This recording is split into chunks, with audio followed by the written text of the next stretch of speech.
Hello, my dear students. Welcome to Gnan Manjari Vidyapeeth Mahua. I am Shivang Goswami. Once again, welcomes all of you to our digital classroom of Standard 10, and our subject is Science. વિજ્ઞાન અને technology વિષયમાં ધોરણ 10 એક અગત્યનું વર્ષ, એમાં પણ આવા સમયની અંદર તમે લોકો અભ્યાસ કરો છો ઓનલાઈન, તેના અંદર આપણે અત્યારે ભણી રહ્યા છીએ ચેપ્ટર નંબર 12, જેનું નામ છે વિદ્યુત ઇલેક્ટ્રિસિટીના અલગ અલગ જુદા જુદા કોન્સેપ્ટ આપણે ભણ્યા। આજનો ટોપિક જે છે એ આપણો જૂલનો નિયમ છે અથવા તો વિદ્યુત પ્રવાહની તાપીય અસર। ગયા લેક્ચરમાં આપણે બે પ્રશ્નો જોયા હતા આ તાપીય અસરને લીધે કે ઉષ્મા કેવી રીતે ઉદ્ભવે છે, એ તાપીય અસર શું છે, એ દરેક વિશે આપણે ગયા લેક્ચરમાં સમજ્યા હતા। હવે તાપીય અસર ઉદ્ભવે છે, ઉષ્મા ઉત્પન્ન થાય છે, આપણે સાબિત કરીને પણ દેખાડ્યું કે ફિલામેન્ટ આપણા ઘરની અંદર જે બલ્બ હોય થોડા સમય માટે તમે શરૂ રાખો તો એ ગરમ થાય છે, જોઈ શકાય એવી વસ્તુ છે, સમજી શકાય છે। તો એની વેલ્યુ કેટલી? સાયન્સમાં મેઇનલી આપણને કિંમત સાથે મતલબ હોય છે, એની કિંમત કેટલી, બરોબર છે। કિંમત ન હોય તો કોઈ પણ વસ્તુ નકામી છે, તો એની કિંમત કેટલી? તો મહાન વૈજ્ઞાનિક થઈ ગયા જૂલ, જેમની યાદમાં ઉર્જા જે છે, ઉર્જાનો એકમ છે જૂલ, તો એ મહાન વૈજ્ઞાનિક જૂલની યાદમાં છે, એમનો આજે આપણે નિયમ ભણવાનો છે। મેઇન વસ્તુ એ છે કે કોઈ વાયરમાંથી જ્યારે વિદ્યુત પ્રવાહ પસાર થાય છે, એક સામાન્ય ઉદાહરણ તમને આપું, આ કોઈ વાયર છે, આમાંથી જો વિદ્યુત પ્રવાહ I પસાર થાય છે તો આનો કંઈક અવરોધ હશે। અવરોધ એટલે શું? એને નડે છે ટૂંકમાં। તો જો અવરોધ હશે તો અવરોધનો સામનો કરવા માટે આપણે ઉર્જા આપવી પડશે, બરોબર છે। તો જ અહીંયાથી આપણે ઉર્જા આપીશું તો જ થશે ને। તો એ ઉર્જા જે છે એ આપણે સતત આપવી પડે છે। જેટલી ઉર્જા જરૂરી હશે એટલી ઉર્જા આપણે આપવી પડશે, જેથી કરીને એ આગળ નીકળી જાય। કારણ કે અવરોધના લીધે, જો અવરોધ નહીં હોય તો કોઈ પણ ઉર્જા આપવી પડશે ને વિદ્યુત ભાર આસાનીથી ગતિ કરશે। એટલે વિદ્યુત ભારને ગતિ કરાવવા માટે મેઇનલી ઉર્જાની જરૂરિયાત હોય છે। તો આજે આપણે ભણવાનું છે જૂલનો નિયમ, અથવા પ્રશ્ન એવી રીતે પણ પૂછાઈ શકે કે ઉષ્મા ઉર્જા અથવા તો વિદ્યુત ઉર્જાની સમજૂતી આપી તેનું સૂત્ર લખો।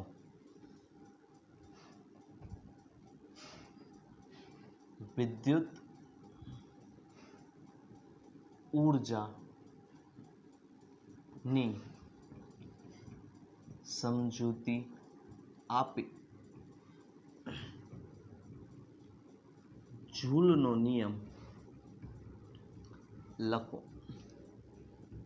અથવા ખાલી એવું પૂછાય જૂલનો નિયમ લખો તેમજ સમજાવો, અથવા તમને એવું પૂછાય કે ઉષ્મીય અસર સમજાવી જૂલનો નિયમ લખો અને સમજાવો। દરેક પ્રશ્નની અંદર આ જ જવાબ લખવાનો છે। આપણે કરશું એવું, આપણે એક આકૃતિ દોરીશું, એમાં એક અવરોધ, એક બેટરી, સાથે પ્રવાહનું માપન કરવા એ મીટર, વોલ્ટેજનું માપન કરવા વોલ્ટામીટર, આ બેટરી છે જેના વોલ્ટેજ છે V, આ બેટરીનો ધન છેડો, બેટરીનો ઋણ છેડો। એક સિમ્પલ પરિપથ, તમે સાથે સાથે કળ પણ દર્શાવી શકો છો, સ્વિચ, બરોબર છે। હવે થશે કેવું? પરિપથમાંથી પ્રવાહ વહેશે। ફોર એક્ઝામ્પલ આપણે એમ કહીએ કે પરિપથમાંથી I જેટલો પ્રવાહ વહે છે, તો આ પરિપથમાં અવરોધ R છે, તો અહીંયાથી પ્રવાહ વહ્યો। અવરોધમાંથી જેવો પ્રવાહ વહેશે એમાં અવરોધના લીધે શું થાય? પ્રવાહને રોકશે અવરોધ। તો પ્રવાહને આગળ વધવું છે તો ત્યાં ઉર્જા ખર્ચ થશે। તો આપણે એવું લખશું કે એક ધાતુના તાર, આકૃતિ દોરી સાથે સાથે લખવાની છે। ઘણા વિદ્યાર્થીઓ હજી આકૃતિ લખતા નથી, એ સમજી લેજો, આકૃતિ તમારે વ્યવસ્થિત લખવાની છે। તો લખો, એક ધાતુના તાર અથવા તો અવરોધમાંથી વિદ્યુત પ્રવાહને પસાર થવા માટે ઉર્જાની જરૂરિયાત હોય છે, ઉર્જાની જરૂરિયાત હોય છે। આકૃતિમાં દર્શાવ્યા પ્રમાણે R અવરોધમાંથી વહેતો પ્રવાહ I હોય, R અવરોધમાંથી વહેતો પ્રવાહ I હોય તો ટી સમયગાળામાં, સમય કેટલો લેવાનો છે? ટી સમયગાળામાં ધાતુમાંથી પસાર થતો વિદ્યુત ભાર કેપિટલ ક્યુ હશે. એવું આપણે હજી ધારણા કરીએ છીએ કે ટી સમયમાં વાહકમાંથી પસાર થતો વિદ્યુત ભાર કયો હશે? કેપિટલ ક્યુ. ઉપરાંત લખજો સાથે સાથે, ઉપરાંત તેમને વી વોલ્ટની, કેપિટલ વી વોલ્ટની બેટરી સાથે પણ જોડેલા છે. તો તેમને ટી સમયગાળામાં થતું કાર્ય W. ચાલો કાર્ય, આ સૂત્રથી તો આપણે પરિચિત છીએ જ. Q × V. W વિદ્યુત સ્થિતિમાનનો તફાવત V હોય, વિદ્યુત ભાર Q હોય તો W કાર્ય શું થાય? આટલું, V × Q જેટલું. ચાલો હવે ઓહમના નિયમ પરથી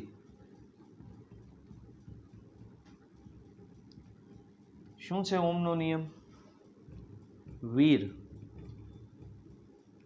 V = IR. આ તો તમે જાણો છો ને, V = IR. આનાથી તો તમે પરિચિત હશો જ. તે સિવાય આપણું બીજું વેલ્યુ છે Q.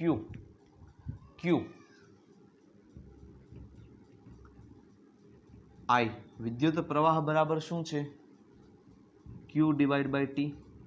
તો Q ને કરતા બનાવવાનો છે, તો T છેદમાં છે, સામે આવે એટલે અંશમાં, ગુણાકારમાં, એટલે Q બરાબર થઈ જાય IT. આ બંને કિંમતો મૂકી દો અહીંયા, એટલે તમારે લખવાનું કે V તેમજ Q ની કિંમત સમીકરણ 1 માં મૂકતા. પ્રોપર લખવાનું આવી રીતે, V તેમજ Q ની કિંમત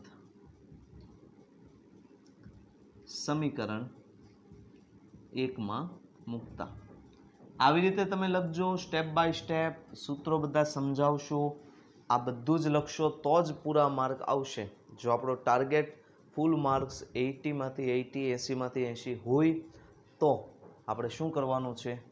આ રીતે જ પ્રોપર ફોલો કરવું પડશે. V અને Q ની કિંમત મૂકવી પડશે, તો જ આ વસ્તુ તમારાથી સોલ્વ થશે. નહીતર સોલ્વ થઈ જશે, માર્ક નહીં મળે એવું પણ બનશે. ચાલો બે કિંમત મૂકી દઈએ. W એમને V IR into Q IT. હવે આટલું જ કાર્ય જૂલ ઉર્જા સ્વરૂપે વેડફાતું હશે. પહેલા તો અહીંયા જુઓ, I² RT. પછી લખવાનું આટલું જ કાર્ય જૂલ ઉર્જા સ્વરૂપે વેડફાતું હશે, અથવા તો ઉર્જા. તો એને આપણે દર્શાવીએ છીએ કેપિટલ H તરીકે, એટલે એને કહેવાય છે H = I² RT. Most important equation.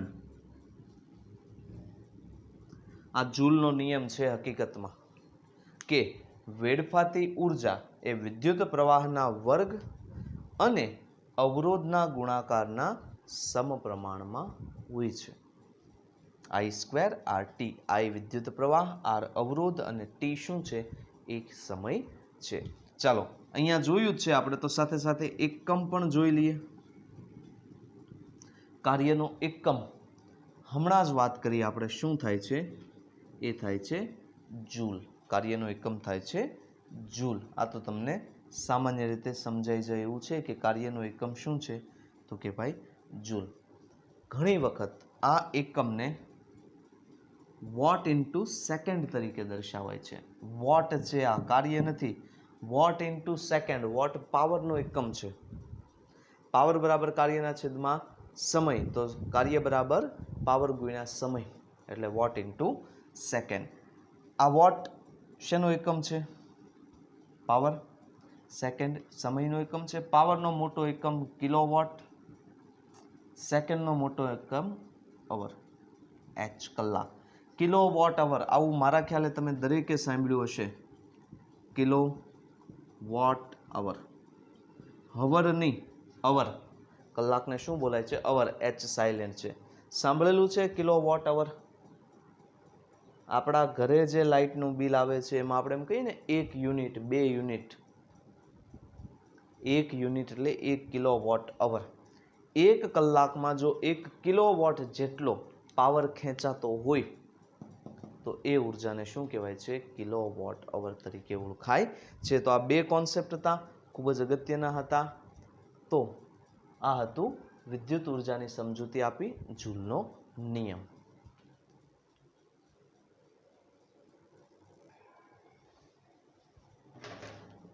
ચાલો, તો જૂલનો તાપીય નિયમ સમજ્યા પછી સાબિત કર્યું આપણે કે H બરાબર I²RT. હવે બીજો પ્રશ્ન એવો થાય છે કે જૂલનો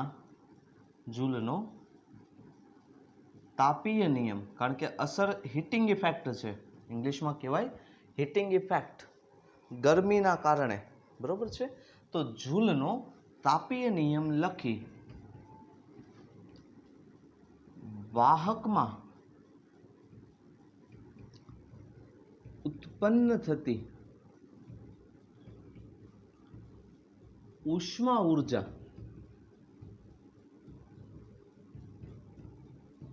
શેના પર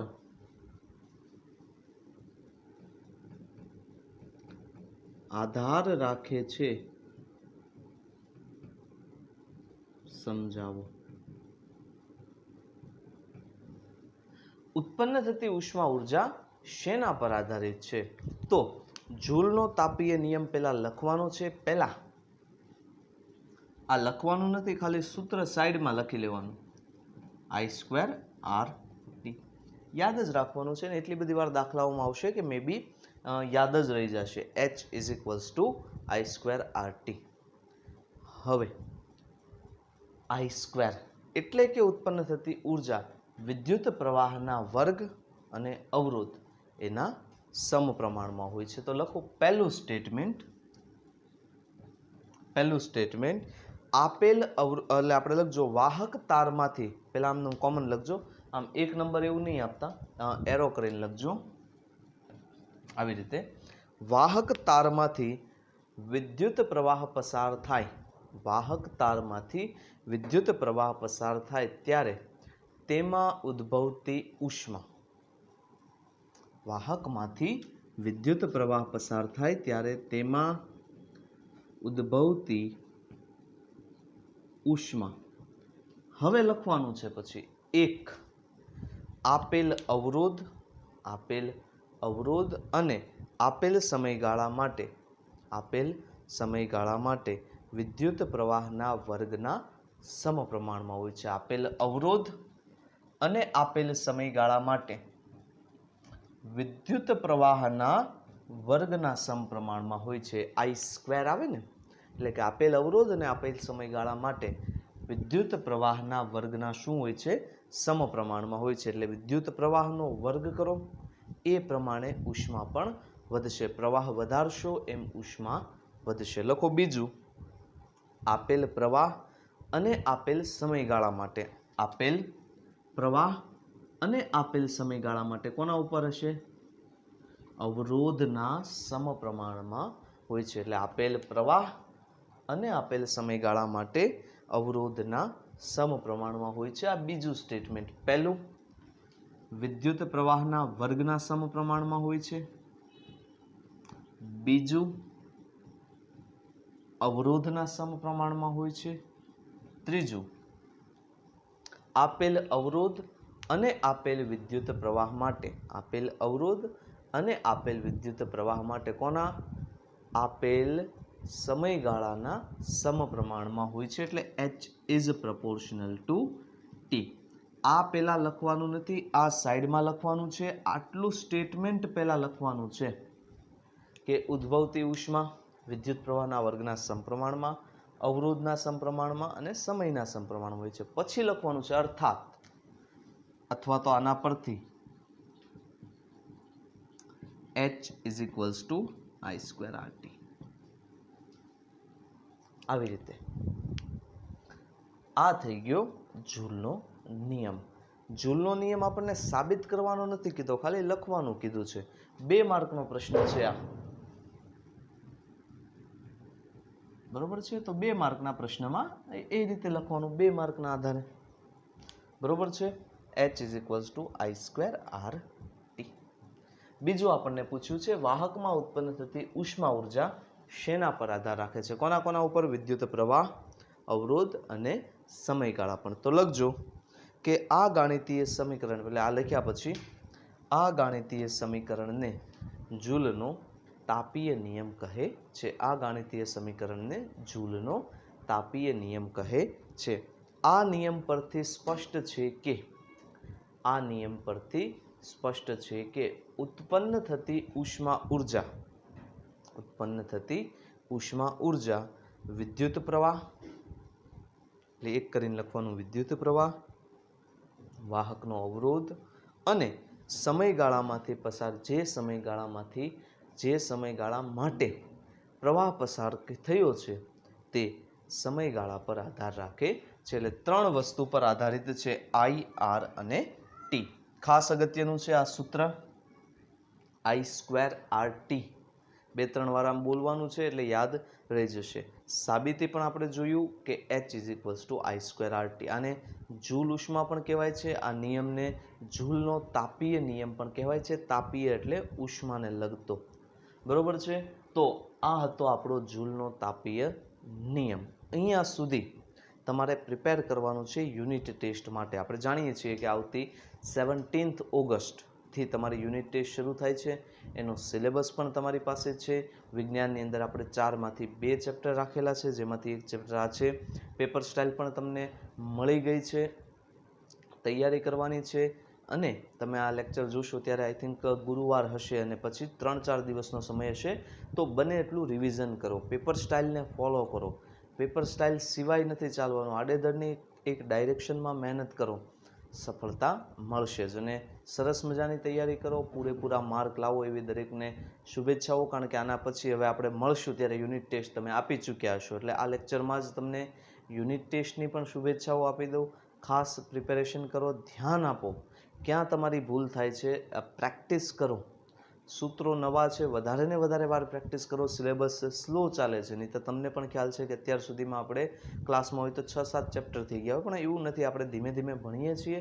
પ્રોપર મહેનત કરો, સફળતા મળશે જ. તો આજના લેક્ચરમાં આપણે જોયું જૂલનો તાપીય નિયમ. આપણે સાબિત કર્યું કે આ I²RT કાર્ય પરથી મળે છે.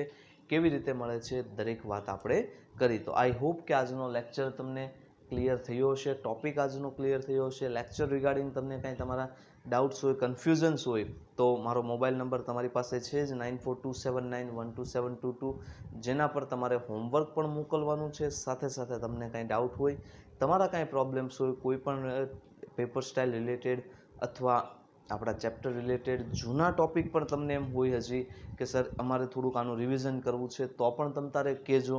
ટેલિફોનિક ટોક દ્વારા અથવા કોઈ બીજા માધ્યમથી આપણે એવો પ્રયત્ન કરશું તમને એ ટોપિક ક્લિયર કરાવી શકાય. તો આ હતો આજનો આપણો lecture. Thanks for watching. Stay safe, stay home. જય હિન્દ.